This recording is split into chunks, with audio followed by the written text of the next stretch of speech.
We are at Waterfall Arts in Belfast, Maine with Tara Morin and Tori Marsh inside the Clifford Gallery talking about their exhibition Press Play.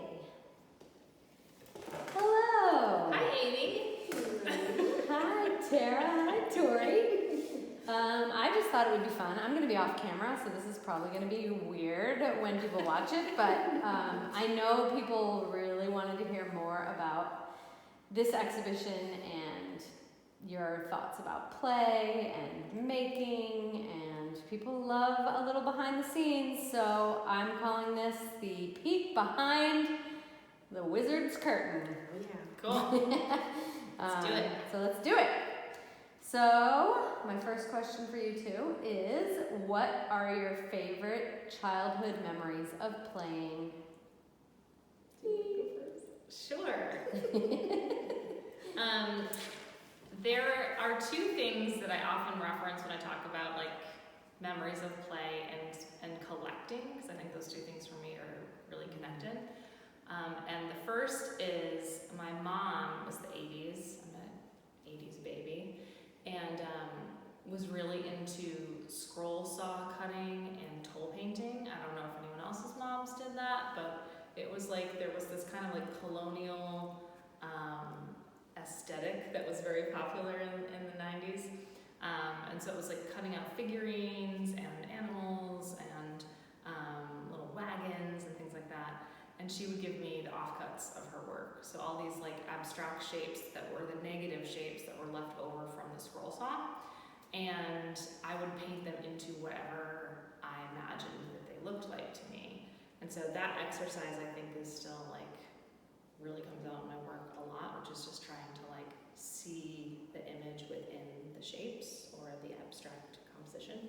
And then the other thing that's kind of connected to that too is I lived in Escondido Village as a little kid, and which is like student housing for Stanford University, and it was a really cool place to live because it was kind of like a circular apartment complex, and then there was a big playground right in the center, and so it was lots of families that lived there, and I used to go around the playground in the sand pits with this mayonnaise jar, and I would like find little pieces of broken plastic or glass or, you know, treasures basically, and I would put them in this jar, and I kept the jar on my patio, and I would just kind of turn it around like a kaleidoscope and just kind of see all the sparkly, you know, garbage that I had found.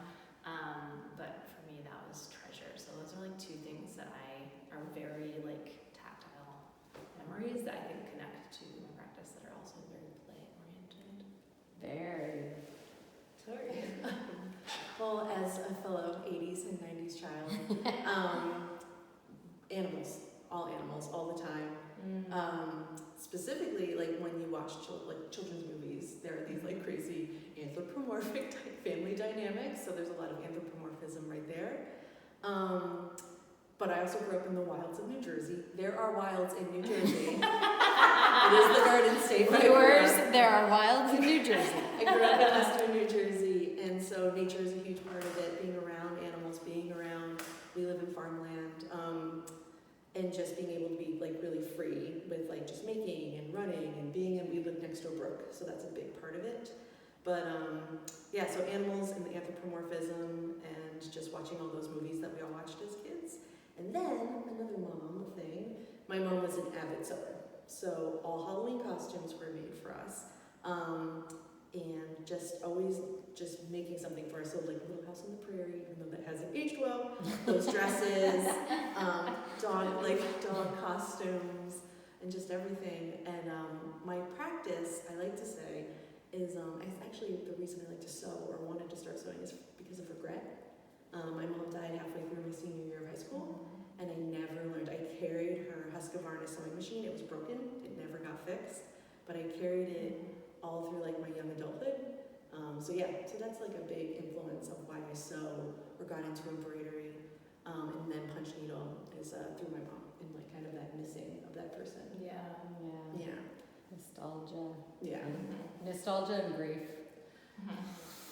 Yeah, grief and play are like real close friends. Yeah, which is, I don't think most people would consider that, but I think Yeah. you both do, and I do as a human and artist myself. So I think, that's probably why I'm drawn to both of your work. But I also, it's interesting too, because I have like a little something from both of you, like the jar of stuff. I totally relate to that, and I loved. There was I can't remember that poet that wrote children's poetry, but he had a poem called Hector the Collector. Was it Shel Silverstein? Shel Silverstein, and that's who I felt like I was. I was Hector, because I was always collecting, like, in that poem, it's like little bits of like popsicle sticks and, you know, glass and then the animals, like the brook, the crayfish, the like all the animals pretending to be animals, pretending to all the time. Yeah. So very relatable. Well, you said this a little bit, but maybe talk a little bit more about how you think these things connect to what you create today, and like, are there current inspirations in the world around you now that kind of relate to that? Do you want to start this time? Sure. Well, clearly, so all these women are made, my like wild women, I call them, are a form of anthropomorphism called theriocephaly, and it's a human body, animal head, and we see it throughout art history. We often think Egyptian gods and goddesses, but also we see it in, I think it was Orthodox Christianity. Saint Christopher, the saint of travel, patron saint of travel, can have the head of a dog. And sometimes, so then I'm also a huge horror movie nerd, and I'm like cartoon nerd. So I think sometimes that's a huge influence in my work as well. There's always that cartoonish feel to them. There is that grief that a lot of them cry. There's a lot of crying in my work, but crying while also smiling or being happy because, given like the history of like loss that I've had, but also now I'm a mom, and then being lost as a mom, a lot of times you're just like, I'm so okay, and I'm walking around Rockland, and I have a really easy child. I'm gonna look at the camera and say, I'm very lucky with the child I have. Awesome kid. He is like a little old man with a little old plan, but like sometimes you would just like, I can't, like I just cry while laughing or cry while like just trying to make dinner. The idea of grief, but also just, I guess, release is a good way to put that. And a lot of the art I make, specifically like the cut papers, are that like release of being like, allowing myself to just kind of make with something new and try with something new, but also something that's always accessibility. Art for me should be accessible. Totally agree. That's a great question. I think a couple things. One, creating order out of chaos, I think is something that I have turned into an act of play, but is really as more of a coping mechanism for just like being in the world. I think that I'm definitely a person that does not have a quiet mind, and that in some ways taking disparate objects and broken things and materials and putting them together in a way that makes sense is sort of, I think, like an outward illustration of what I'm doing inside all the time. I do tend to be really drawn to forgotten things, and I joke, but I really feel like the core of my, like, if I were to have an aesthetic, as the youths say, my aesthetic would definitely be creepy cute. Like I definitely like things that are both really a little scary, but also really endearing and charming, and maybe only scary because they've been forgotten. Like I collect old toys. I have a whole bunch of like antique Victorian doll parts, and my studio has a lot of like stuff in there. Some people will be like, I could not know how you sleep at night with this stuff in your studio. But I genuinely Tori was just talking to me about gifting me a piece of her work, and I was like, I have to hold it before I choose. And that's actually something that I do even before I buy things like in the antique store, is that I have this like real belief in the energy that objects hold. And so sometimes I'll pick something up. My hair's even standing on there. Sometimes I'll pick things up and I'll be like, nope, you're not coming home with me. But other times I have this little blue bear, for example, that has a growler in it. I don't know if you guys know what those are. It's like a 100-year-old teddy bear, and the fact that this growler works is like a miracle. But it's like a cardboard box that's inside the bear, and when you turn it, it goes like that. What? Yeah. And I found him, and I went to visit him like multiple times at the antique store before. I was like, you are my friend. But things like that, I think very much like old toys, nostalgia obviously plays out a lot. But also like the materials that I like to use, I feel like more and more I'm moving toward wanting to use renewable materials or recycled materials, and obviously that has like a huge connection to the state of the world that we're in and what we're doing to our planet, and just feeling like this tremendous amount of like concern about the footprint that we're all leaving. But I had Chelsea, shout out to my friend Chelsea Ellis, she said something to me this year that like really impacted the materials that I'm using, and we were talking about going through periods of not making work, and she said, I just, sometimes I'm just wondering, like, am I just gonna make something else? Like, am I just making future trash? Like the things that are unfinished, or the things, even things that you finish, but then you maybe, you want to let go of, or so sometimes if you get into that headspace, it's sort of like that can limit your ability to play too, because everything feels really heavy. Like you're making something and you're putting its object into the world that it, exists, and so it feels a little lighter, I think, to take a step back and take things that already exist and reimagine them into something fun or beautiful or interesting. So cardboard. Love me some cardboard. So much right now. The parade was such a testament to what can happen like with cardboard and paper. The beauty of the images was like, wow.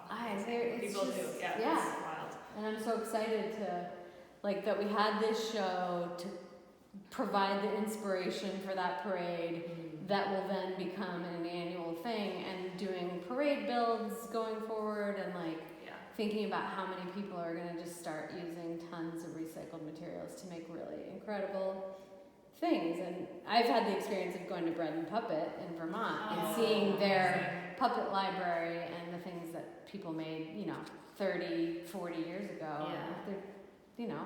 Eventually they're going to disintegrate, but isn't it also wild, like, to your point about, like, if these objects are 40 years old, I think that's something that needs to be talked about more in contemporary art too, is like this idea of archival quality, and how that was sort of like beating me over the head with that idea of like, was it archival? And I'm like, and one of my friends joked with me, she goes, well, you're not archival. We're I was not always archival. like, is it okay for me to make this out of toilet paper? And she's like, well, it just depends. Like, as long as you're telling people what it is, and if they want to buy it or invest in it, that's a decision that they have to make. But so what it means to be archival is like, it lasts for longer than 200 years. And why are we even thinking that? That's another limitation to play, right? It's like you're thinking like, well, this better be serious because it could be around in 200 years. And maybe my brain doesn't work that way, but I think we need to let go of that a little bit too, and just say like, enough is enough, and as long as it exists and it has a function for creating joy or beauty or connection, like that's good enough. That's better than good enough. Yeah, for sure. When you are just playing with an idea, do you feel more creative than when you are like, have a strict project that you're in? I would say, of course, absolutely. Tara just said, like, my brain doesn't stop as well. And so, like, it's like, what is it, like, Persephone? Is that the one where you're like, all of a sudden you're just like, I have to, like, do this, like, the knockdown dolls. I was like, I have to sew these up. Like, this has to happen. But it was something that I don't know, I like not having a plan sometimes, because when I do punch needle or embroidery, first of all, it's so steeped in tradition.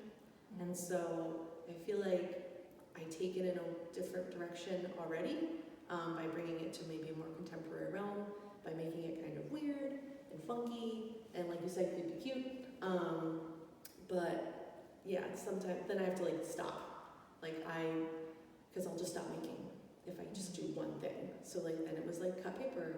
There was like once again accessible materials that I had around, or even in, like I work at the CMCA at the art lab to play with, and then like felting. So it still has those little things. The byline or the theme of them are still these characters, but just making in different materials just helps my brain kind of, it just makes it, then I come back to something and it feels better. Or I try to find something else.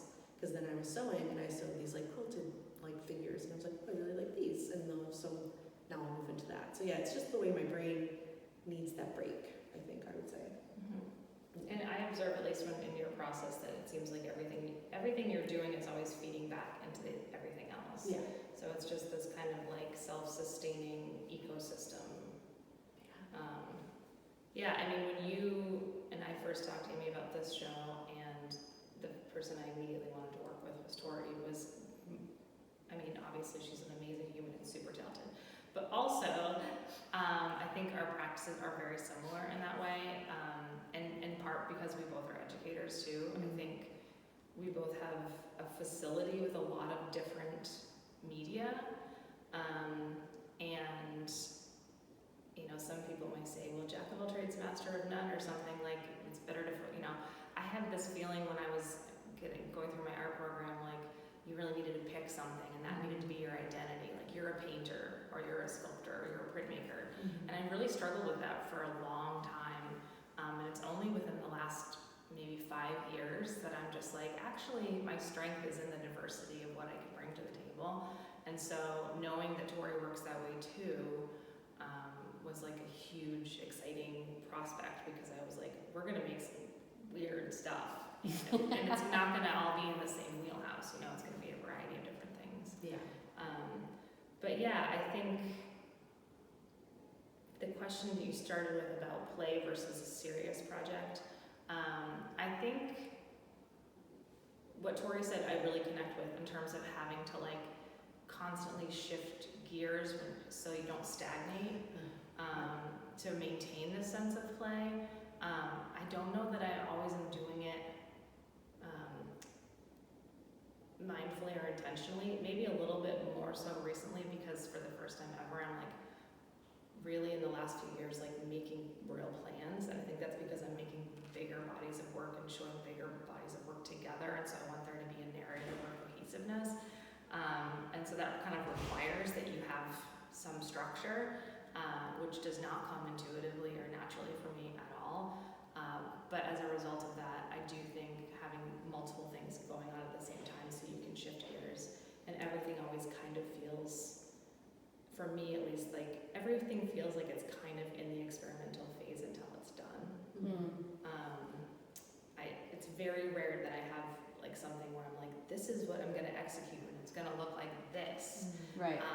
Even when I do sketches or thumbnails or whatever, and I have a pretty consistent idea of where I'm heading with something, it evolves a lot, and that's usually just through this like playful experimentation that's kind of embedded in the way that I work, and I think that Tori works too. So. How do you know when it's done? Deadlines. Oh, Deadlines. Yes. Honestly, yeah.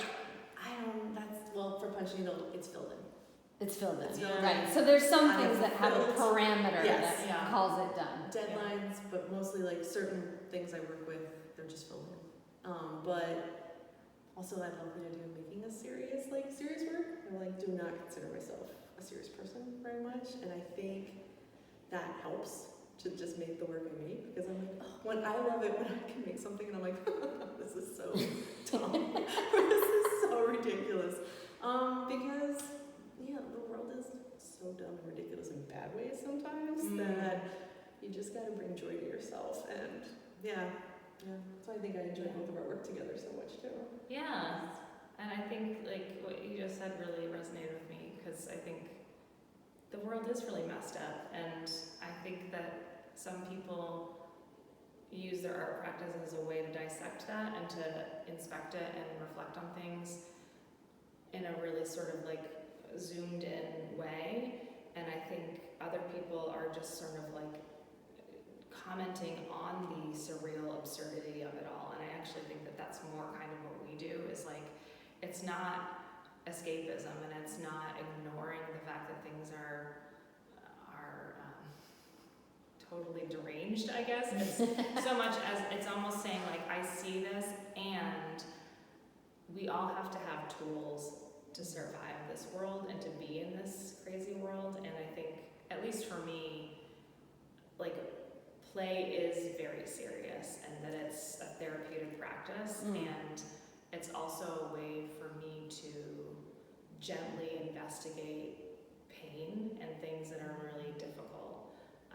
Emotion, grief, you know, even something like nostalgia, I think is it's a very kind of loaded word, I think, in the art world now, and it's sort of like the word beauty. It's like, there's a lot of, I think, pushback in some ways about those terms, because they're sort of seen as existing outside of serious art, but they're so embedded with like real human experience and emotion that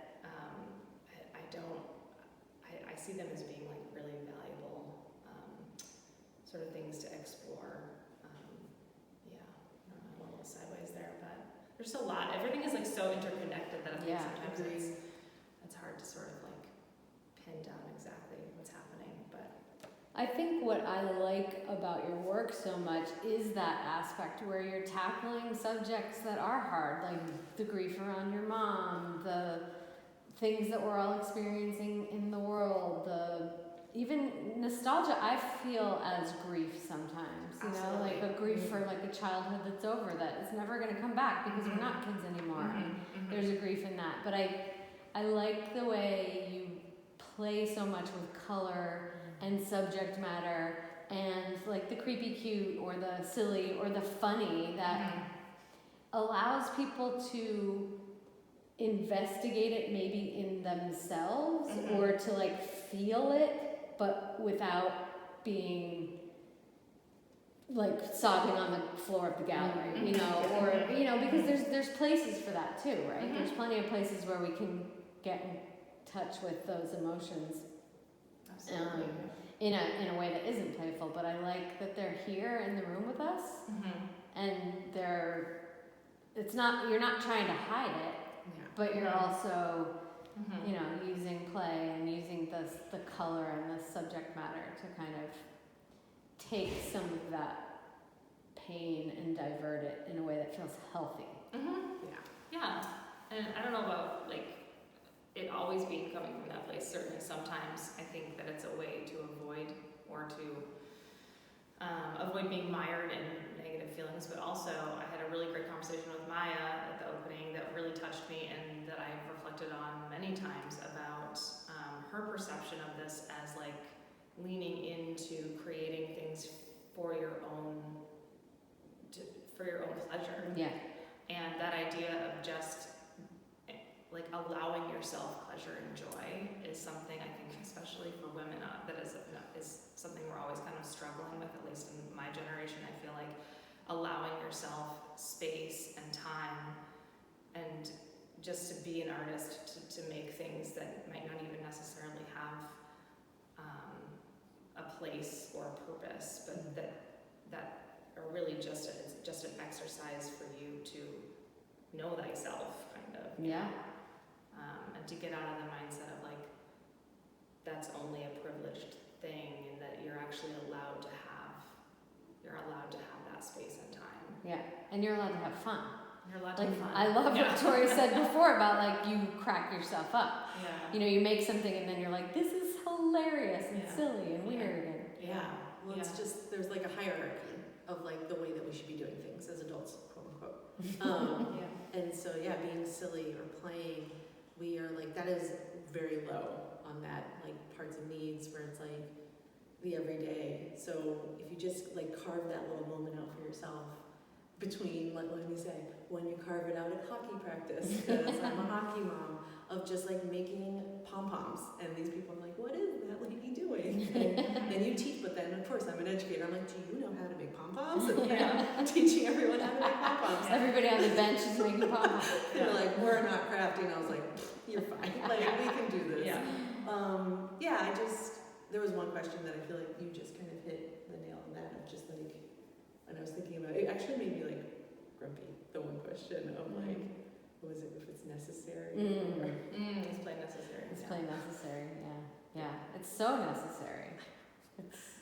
And I think as adults I think I like your hierarchy of needs. It should be at the top with like water and Breathing, sunlight, sustenance. It's like sustenance. Yeah. And I love when you can get adults to play. I mean, that's a big thing too, is you two being educators.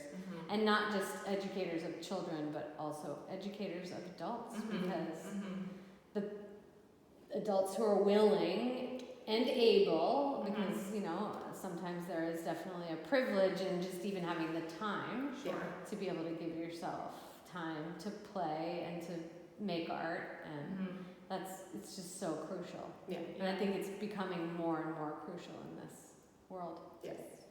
Yeah, I think that's definitely where I see my life as an educator now, having worked with all ages and starting off with very, very little humans, working K2 and then K8 and then now, high school, but now I'm primarily working with adults, and it is basically reteaching adults in many ways skills that come to children intuitively, and just creating environments and prompts for them to get out of their own way. Yep. Because I do think it is a natural human practice to engage with the world in a playful way, and it's something that we unlearn or are socialized to unlearn over time. Yep. So it has to be an intentional act. It Yeah. is sort of an act of defiance, I think, in some ways, to be playful. Yeah. Go rogue. Yeah, Yeah. I agree. Just even doing a little bit of paper mache before the parade, I wanted to make this Love hat. that. It's so That, good. I mean, it was so silly, and it was a good reminder for me, because I know all these things that we're talking about. I am completely sold, and I've bought into everything you're saying. I couldn't believe that I was having as much fun as I was having, and being as silly as I was with it, and like I could almost cry saying like how much I needed the reminder myself. Yeah. Even though these are all things that I know, and I'm like, so I was really happy to have that time, that I just gave myself those 2 hours on a Tuesday night to like make a paper mache hat. Gift to yourself. And I often think that it's not even an art. It's not even an art that we should like allow ourselves, like sports. Like we don't have to be so serious. Not everyone's going to be this crazy athlete. I learned how to play the ridiculous sport of pickleball, which is so much fun, and I love it. And it was like very young children and very old adults, and I was like, I might look crazy and ridiculous, but I was like, it was just fun. It was fun to laugh. I play it with my son, and it's just really great. Yeah. So I don't know. Even in any other realm of our lives, you can still enjoy yourself and be silly and have fun. Just try it. Trying's hard. Change. Yeah. And allowing yourself to be imperfect, and I do struggle with not being able to do things well much earlier than I should be able to do them well. And I think sometimes just changing the media can really reignite that beginner's mind, and I think that's like super helpful. Like even, I don't know how much you do with paper mache, but Nothing. that's a great example of being like, I don't know what I'm doing. This is crazy. Yeah. And that can really, for some people that can really shut people down. And I've been in that headspace too. But if you can move through that and just really keep reminding yourself that like this is all about the beginning process, and like allowing yourself to be a beginner can be really, really powerful too, I think.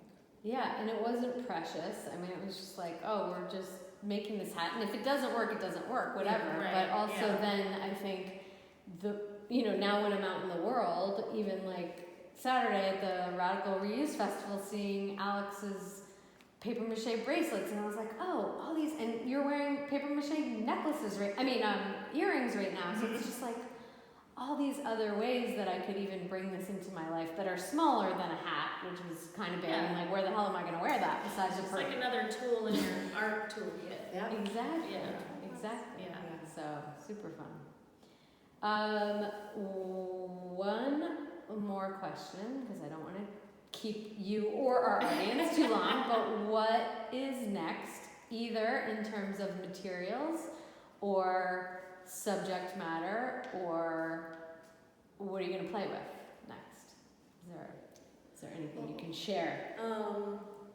I think there are two pieces I couldn't sell at this show. The knockdown dolls, which is, I finally went for it, like 3-dimensional, so you had to take it. I haven't made soft sculpture in a very long time. And then these like quilted dog moms, I think I want to combine them to figure out how to make these like quilted figures that are really soft, and then talk about motherhood. Motherhood's a really tough subject to talk about for me. Once because I'm totally confused and I felt so lost in the beginning of it, even though I have an amazing mother-in-law. But I didn't have my mom to talk about it with, so I really avoided it. And there have been so many people in like my artistic life as an adult and a parent that are like, why don't you talk about it more? Why don't you? Because they translate really well. So there's always going to be in those pieces, if you see them, they are like this moms, they're holding these like pups, but then all it is pup hands all over them. And one thing like about being an educator and a parent that parallel each other very well is sometimes you just get overtouched, and that's like those pieces, and you're like, I'm so tired and overtouched, but I'm like so happy that I like made a little difference in someone's life today. But yeah, so those two are going to be more soft sculpture and more of that quilt, the drawing with the free motion foot on the sewing machine. Yeah, more fiber work, but it's all cotton. Because now I'm also, the problem with punch needle for me is it's acrylic a lot of the time because you can't really get the colors. And then because I'm cleaning out my home studio and moving into a studio space, I found all this, like natural dyes and dyes. So painting with that, dyeing the work, then going in. So really breaking it down to like things I used to love to do as well. But bringing it back. So quilting and self sculptures. Yeah. I'm so excited. I'm so excited to see you get into dyeing. That's going to be awesome. Yeah, I have so much. I recently dusted off my Pepe's scroll saw. What? Yes, Eddie Morin, I love you. Thank you, Pepe. And so I'm beginning the journey of doing some woodworking.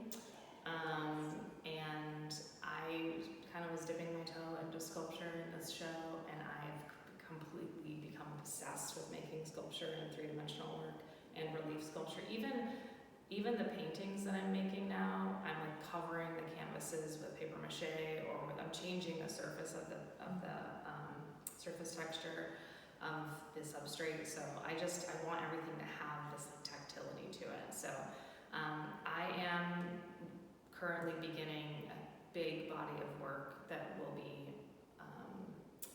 exhibited next spring, and I'll have more information about that coming up.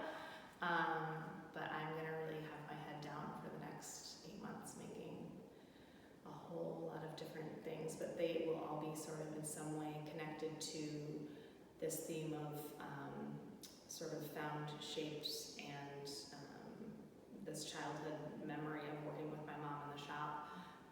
But also, I've always kind of really, in some ways, identified more as an illustrator, and I'm leaning much harder into that world because I feel like the storytelling part of all of this, I want there to be more, even like obvious, like literary narrative that goes along with some of this work as well. So I'm reading a ton of vintage children's books and fairy stories, and I just found like I love antique folktale. Like I'm always looking for books of folktales at the antique store, and just found a real crazy one, Czechoslovakian folktales. It would be a whole other like podcast situation. They are wild, but I get a lot of inspiration from. I mean, talk about like beautiful and terrifying. Yeah. The fairy tale is like Yeah. is so like rich for that type of imagery. So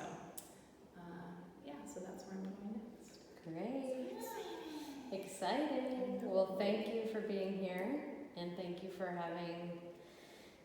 giving us the pleasure of having your work in the gallery for the entire summer. It's been amazing. It was a delight. It was a privilege. And folks have 5 more days to come see this show. Hopefully we'll have this up on YouTube maybe tonight, and then they'll have the rest of the week. You have until Saturday afternoon Mama Morin's coming on to Thursday. come see Press Play. So thank you both so much. Thank you so much, Amy. Thanks for making it happen. Bye, everybody.